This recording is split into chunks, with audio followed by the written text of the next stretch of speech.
The house my mom picked had 2 master bedrooms, which was perfect since it was only the two of us. We used to have Dad, but we had to say goodbye to him too soon. It felt like just yesterday when it's actually been 2 years now. Since Dad's death, Mom hasn't been able to sit in one place for long. I really hope this is the last move for a while.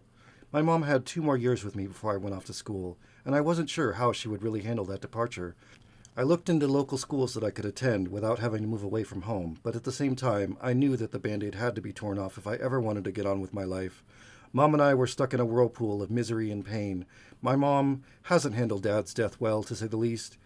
I can't help but hear her cry at night. I would pull her from his recliner, which she trudged in the back of Dad's pickup everywhere we went. She would sit on the worn leather for hours, slowly rocking back and forth. At night, after she cried, I would put her to bed properly and pull blankets over her shivering body. We kept our residence way too cold. The highest in the house was 65, just like Dad liked it.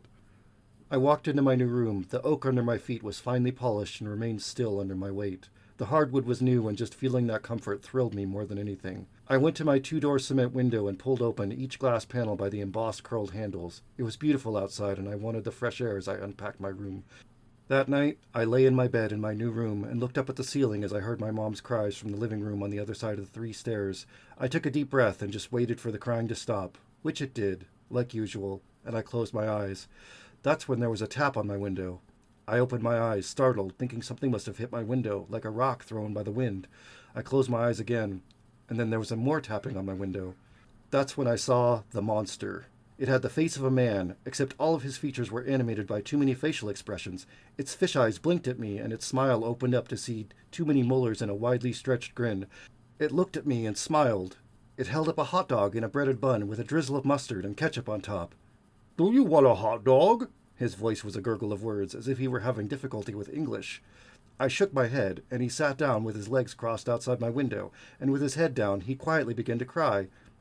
I didn't know how to feel about this. I tried to comprehend my situation, but there was no response in my mind that could understand this. I lay back in my bed, listened to more weeping until the early hours, when it stopped. I went back to my window just in time to see the monster awkwardly strut on its stilted legs and disappear into the woods. I lay down and got maybe 3 hours of sleep when my mom came in to wake me up for school. She pulled me out of public education after my 10th grade. After that, I had a private tutor who taught me everything I needed to learn over a screen on my iPad. After another quiet dinner, I excused myself for the night.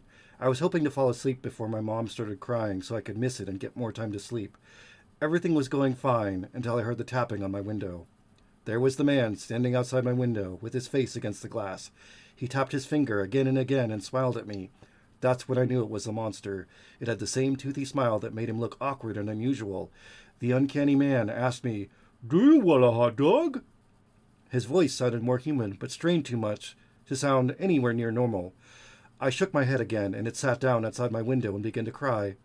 I wondered if this hot dog bit was a lure to get me outside so the monster could eat me, but its cries were so genuine, as if I had really hurt its feelings. I watched him cry for a couple of hours, his wails wavering in and out from animal to man. Then, as the sun began to rise, the monster stood up, its stilt legs straightened out, and its bulky torso sat awkwardly on its hips. His upper body was too short for the length of his legs, and his shoulders were too wide. He got up without looking at me, and he disappeared with a sagged head into the woodlands. I crawled into bed and tried to sleep, but I couldn't after interacting with the monster twice now, each time in a different form. I spent the entire day obsessing about the creature outside my window. It was taking over my life, wandering through my mind every second I was awake. The next night, I sat anxiously in my bed, past the cries of my mom to the tapping of the stranger. I went to my window, and the monster came out looking like a very convincing woman. If it weren't for that weird smile, the beast almost had me. "Do you want a hot dog?" Its words came together better with less exaggeration, and its facial structure sat almost normally if it weren't for its gooey-looking fish eyes. I shook my head and watched the monster cry until it sadly walked away, looking more man than beast. If it weren't for the creature's oddly long legs, which would let it pass off as human from afar.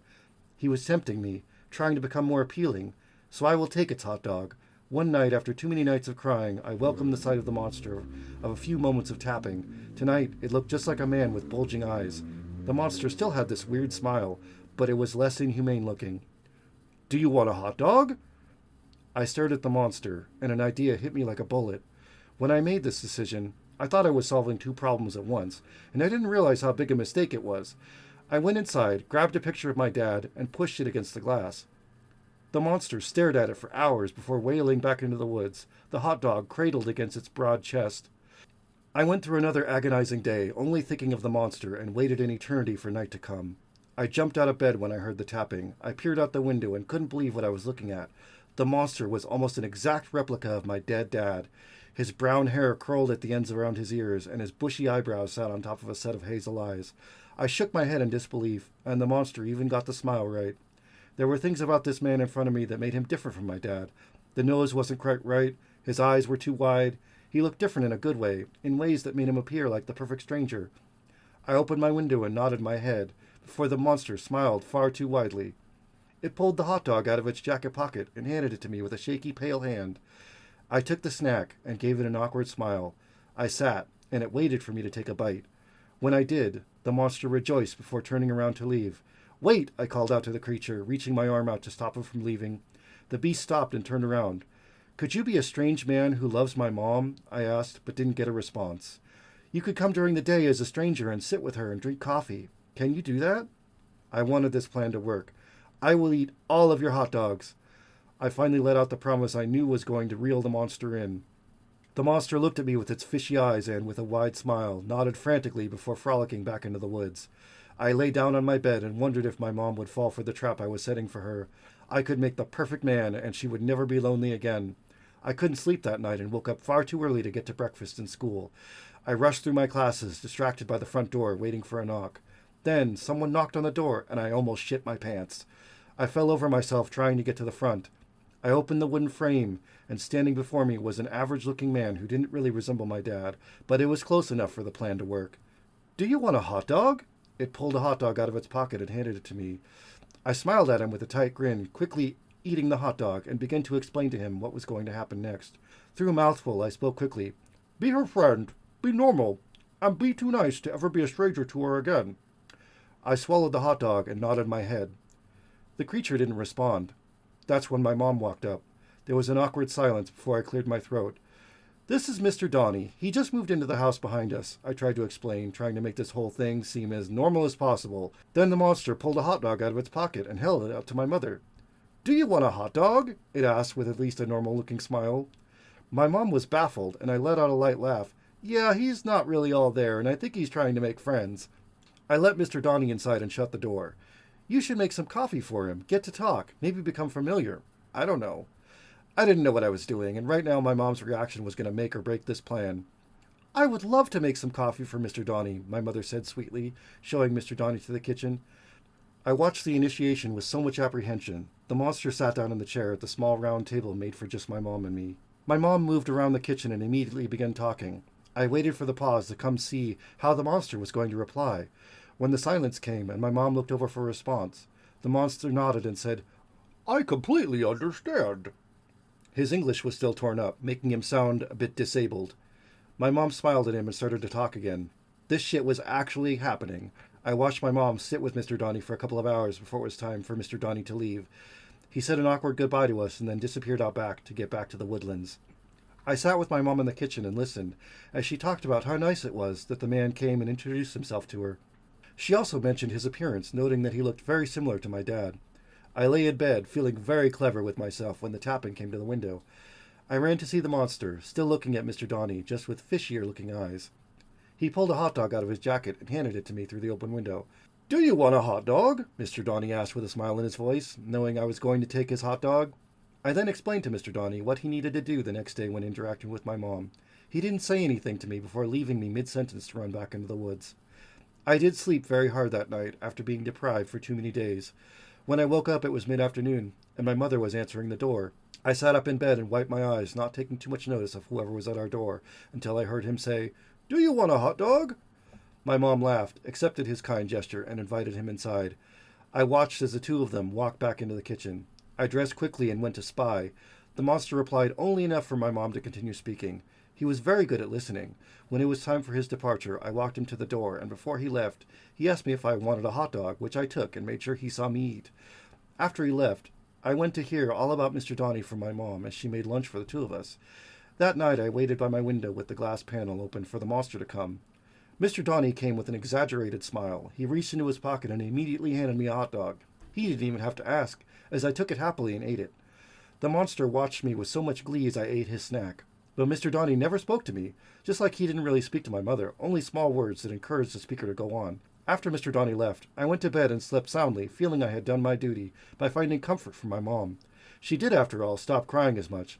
I only heard her on some nights, not every night. The next morning, Mr. Donny came over. "Do you want a hot dog?" My mother took the food and invited him into the kitchen. I didn't pay too much attention to him now, feeling like he really had the character down and played it well. I was getting dressed when I heard my mom scream.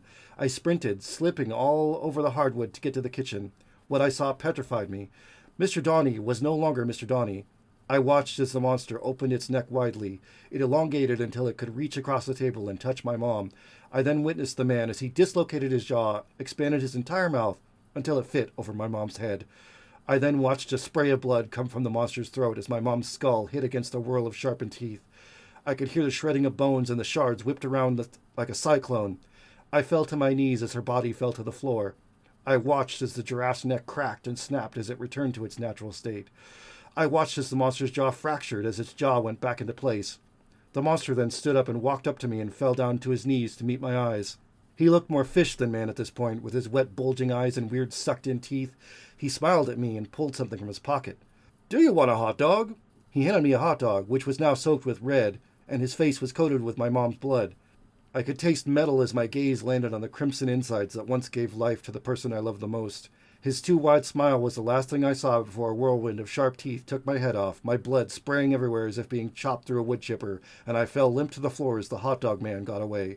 In my last moments, all I could think of was, I probably shouldn't have taken his hot dog.